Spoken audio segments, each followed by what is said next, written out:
Good morning, Mr. Cole. Today is another Thursday. Um, nice to have you here. Let's talk a little bit about Forks Hotel and your recollection of what was. Give us your side of the story.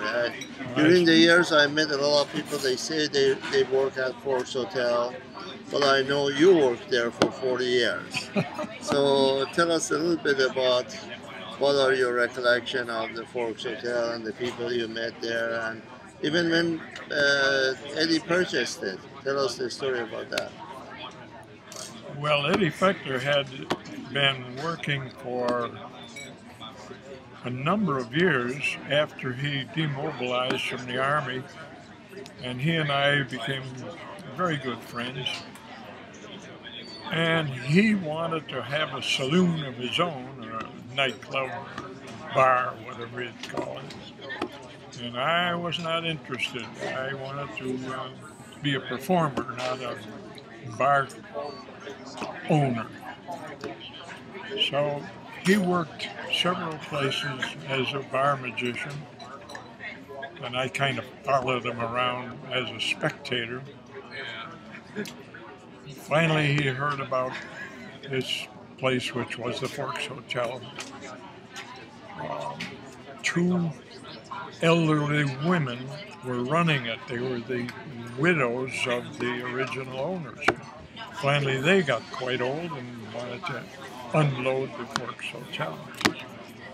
So he and I went out one evening to look at it.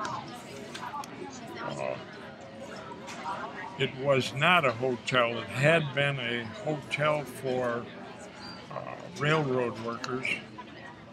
There were several small rooms on the second floor that were rented out cheaply to the railroad people. The railroad went right nearby. And so anyway, he made arrangements and he finally bought the Forks Hotel. And it had a circular bar, big arc of a circular bar. And down the middle of it was a high partition-like thing, so you couldn't see across to the other angle or the other arc of the bar. So one of the first things I did was to take an automatic saw and saw off the partition so that you could see across from one side of the bar to the other. So when you were performing at the bar, people could see what was going on around the whole bar. So Eddie was in his glory. He the took over the Forks Hotel, sold his house, and he and his wife moved into the Forks Hotel. They lived on the second floor, and these several small rooms became their household. There was no kitchen upstairs, so the kitchen of the bar became their kitchen. Every morning they'd have to come down and cook their own eggs and so forth for breakfast.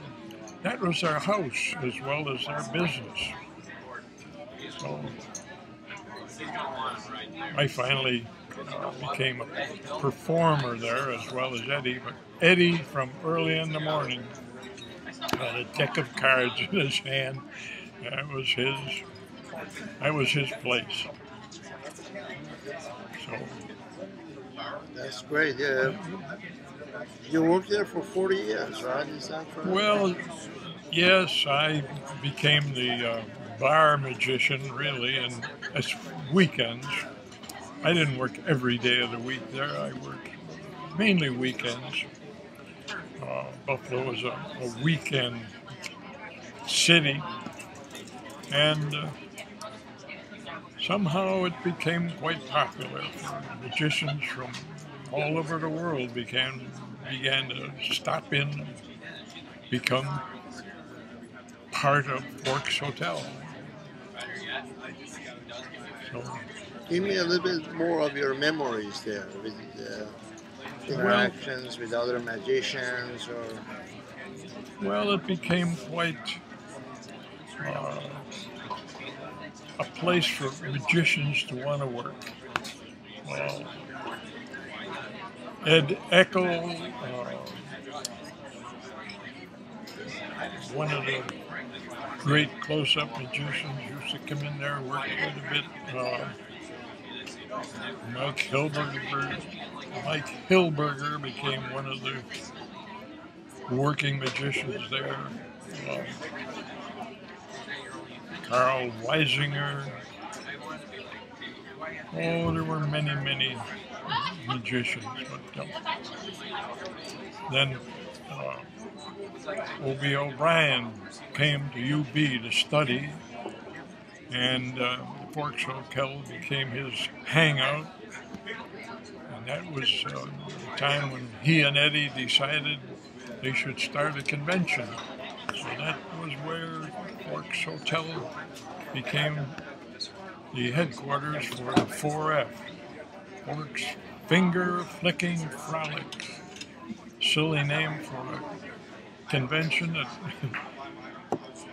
many, many years ago. I guess it's the 42nd year now, Forks of 4F.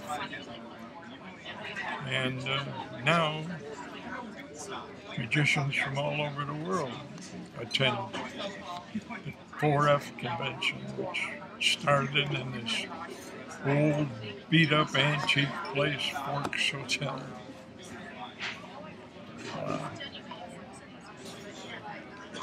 What else? that's awesome. Thank you so much, Carl. Thank you, and we'll see you again next week. Okay.